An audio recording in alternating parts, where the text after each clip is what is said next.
Hello student, welcome to our channel CS engineering ज्ञान।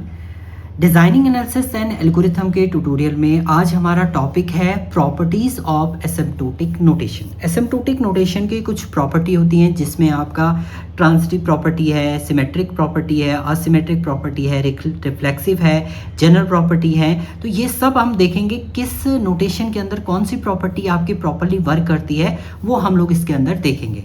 तो सबसे पहले हम लोग जनरल प्रॉपर्टी की बात करते हैं। तो जनरल प्रॉपर्टी में अगर किसी कांस्टेंट से आप किसी एसिम्प्टोटिक नोटेशन के अंदर मल्टीप्लाई करते हैं तो उसका कोई चेंजेस आपका नहीं रहता है। That means if Fn is OGN, अगर आपका है Fn है बी को GN है, देन A के आप मल्टीप्लाई करिए कांस्टेंट की Fn से, इज ऑलवेज OGN रहेगा where A is a constant. जैसे आपने Fn को डिफाइन किया यहाँ पर 2n² + n, अगर आप इसकी कॉम्प्लेक्सिटी की बात करते हैं तो ON² होगा। अब यहाँ पर आप किससे भी मल्टीप्लाई कर लीजिए, यहाँ पर 7 × Fn कर दिया, यानी ये 14n² + 35 हो गया, n² ही रहा। तो ये ऑलवेज इसकी भी वैल्यू आपकी क्या रहेगी, ON² ही ये रिप्रेजेंट करेगा इसकी कॉम्प्लेक्सिटी के लिए। सिमिलरली यही आपके सेटिस्फाई होगी प्रॉपर्टी आपकी ओमेगा और थीटा नोटेशन में भी, बिग ओमेगा और थीटा नोटेशन में भी आपकी सेम प्रॉपर्टी आपकी वर्क करेगी। अब दूसरी प्रॉपर्टी की हम लोग बात करते हैं, जहां पर ये नेक्स्ट प्रॉपर्टी आती है आपकी ट्रांजिटिव प्रॉपर्टी। ट्रांजिटिव प्रॉपर्टी में क्या करता है, ट्रांजिटिव का मतलब होता है यानी A अगर B को एग्जीक्यूट कर रहा है और B C को एग्जीक्यूट कर रहा है तो A डायरेक्टली C को भी एग्जीक्यूट आपका करेगा। वही कंडीशन है, if Fn is OGN and GN is OHN, then Fn directly किसको कर देगा, OHN को आपका लिंक करेगा। जैसे इफ Fn = n है, GN = n² है, देन HN = n³ है, तो डायरेक्टली आप यहाँ पर लिख सकते हैं n जो है वो n³ को भी आपका रिप्रेजेंट, n इज ON², यहाँ पर n² इज ON³, तो यहाँ पर आपका क्या हो जाएगा, n इज ON³ भी आपका हो सकता है, क्योंकि यहाँ पर आपने डायरेक्टली इसको डिफाइन किया है। ये आपकी ट्रांजिटिव प्रॉपर्टी होती है। सेम प्रॉपर्टी आपकी वर्क करेगी किसके अंदर, बिग ओमेगा और थीटा नोटेशन के अंदर। इसके बाद आता है आपका रिफ्लेक्सिव प्रॉपर्टी। सेम एलिमेंट आपके सेम फेस पे आपके होने चाहिए, तो इसको हम लोग रिफ्लेक्सिव प्रॉपर्टी भी आपका बोलते हैं। सो रिफ्लेक्सिव प्रॉपर्टी के लिए है, if Fn is always given that Fn is OFN, यानी Fn जो है Fn को ही एग्जीक्यूट करें, सिर्फ maximum value of Fn will be Fn step, मतलब उसके अंदर जितनी भी मैक्सिमम वैल्यू है वो Fn के अंदर आपकी होनी चाहिए Fn। Hence x is Fn and y = OFN tie themselves in a reflexive relation always. ये हमेशा आपका रिफ्लेक्सिव रिलेशन को क्या करेगा, डिफाइन आपका करेगा।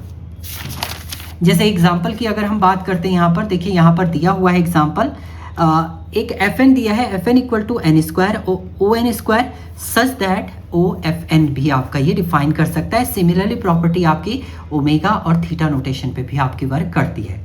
इसके बाद आती है आपकी सिमेट्रिक प्रॉपर्टी। सिमेट्रिक का मतलब होता है सेम वे में। So if Fn is Fn ON है and GN is theta Fn है, sorry Fn is theta GN है और GN = थीटा Fn है, तो डायरेक्टली आप इसको डिफाइन कर सकते हैं कि ये थीटा GN भी आपका होगा, यानी Fn GN है तो GN Fn के इक्वल होगा थीटा के केस में। और ये प्रॉपर्टी केवल कौन सेटिस्फाई करता है, आपका थीटा नोटेशन ही सेटिस्फाई करता है। फॉर एग्जांपल Fn = n² और GN = n², तो आप देखिए यहाँ पर Fn भी n² है और GN भी आपका n² को रिप्रेजेंट कर रहा है। ये प्रॉपर्टी केवल थीटा नोटेशन के अंदर आपकी इंप्लीमेंट होती है। इसके बाद आती है आपकी transpose symmetric property. Transpose symmetric property देखिए, इसमें ओ नोटेशन ओमेगा में कन्वर्ट होगा, ओमेगा ओ में आपका रिटर्न करता है। If Fn = OGN and GN is always omega of Fn आपका रिटर्न करेगा। जैसे Fn = n है, GN = n² है, देन n इज ON² है, तो n² क्या हो जाएगा आपका, ओमेगा ऑफ n हो जाएगा। और ये प्रॉपर्टी केवल किसके अंदर चलती है, O और ओमेगा नोटेशन के अंदर ही ये वर्क करता है आपका। सम और प्रॉपर्टी की हम लोग बात करते हैं, तो इफ Fn = OGN है and Fn is omega GN है, then Fn is theta GN भी आपका होगा। ये भी एक प्रॉपर्टी आपकी है। इफ Fn = OGN है एंड DN = OEN है, देन अगर आप दोनों को प्लस करेंगे तो वो मैक्स ऑफ GN, इन दोनों में से जो मैक्सिमम होगी वैल्यू, यानी अगर दोनों में n² है तो n² आपका यहाँ पर एग्जीक्यूट हो जाएगा। फॉर एग्जाम्पल आपका देखिए, यहाँ पर एग्जाम्पल डिफाइन है, Fn = n एंड ON है और DN n² है, तो Fn + DN आप करेंगे तो मैक्सिमम वैल्यू क्या है, ON² की, वो आपका यहाँ पर एग्जीक्यूट होगा। Same if Fn = OGN and DN = OEN, then अगर आप मल्टीप्लाई भी करते हैं तो मैक्सिमम जो वैल्यू होगी, दोनों का मल्टीप्लाई करके जो वैल्यू रिटर्न होगी वो आपके यहाँ पर कॉम्प्लेक्सिटी क्रिएट हो जाएगी। सो एफ एन एन है, ओ एन है, डी एन आपका एन स्क्वायर है, मल्टीप्लाई करेंगे तो क्यूब हो गया, तो ओ क्यूब आपका यहाँ पर एन क्यूब आपका रिटर्न ये करेगा। नोट है, if F N equal to O G N है देन जी एन ऑलवेज जो है ओमेगा एफ एन आपका होगा। ये इंपॉर्टेंट एक प्रॉपर्टी यहाँ पर होती है। अब जब एसिम्प्टोटिक नोटेशन की हम लोग बात करते हैं तो उसके अंदर आपने जो मेन प्रॉपर्टी देखी थी वो रिफ्लेक्सिव, सिमेट्रिक और ट्रांजिटिव देखी थी। अगर आप बिग ओ नोटेशन की बात करते हैं तो बिग ओ आपका रिफ्लेक्सिव है और ट्रांजिटिव है, बट ये सिमेट्रिक आपका नहीं होता है। बिग ओमेगा नोटेशन की हम बात करते हैं जिसमें A is greater than equal to B है, ये रिफ्लेक्सिव होता है और ट्रांजिटिव होता है, बट ये सिमेट्रिक नहीं होता है। थीटा तीनों पे वर्क करता है आपका, ये सिमेट्रिक भी होता है, रिफ्लेक्सिव भी होता है, ट्रांजिटिव भी होता है।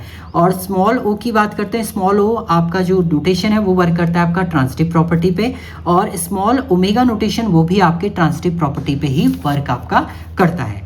तो ये आपके क्या थे, ये प्रॉपर्टीज ऑफ एसिम्प्टोटिक नोटेशन थी। आप एसिम्प्टोटिक नोटेशन की अगर आप कंपैरिजन की बात करते हैं तो देखिए हाईएस्ट कंपैरिजन कहाँ जाता है आपका, ओ सी लोवेस्ट होता है, कांस्टेंट है ये, फिर ओ लॉग एन आता है आपका, फिर आती है ओ लॉग एन आएगा आपका, ओ एन की पावर 1/2 ये रहेगा आपका, पावर में आपका ये फ्रैक्शन पॉइंट होता है, फिर ओ एन रहता है, उसकी प्रॉपर्टी हाई होती है, फिर ओ एन इसको ओ लॉग एन होता है, एन स्क्वायर, फिर एन क्यूब, एन की पावर के, फिर 2n, एन की पावर एन, फिर 2 की पावर एन, ये आपका रिटर्न करता है आपका कॉम्प्लेक्सिटी को।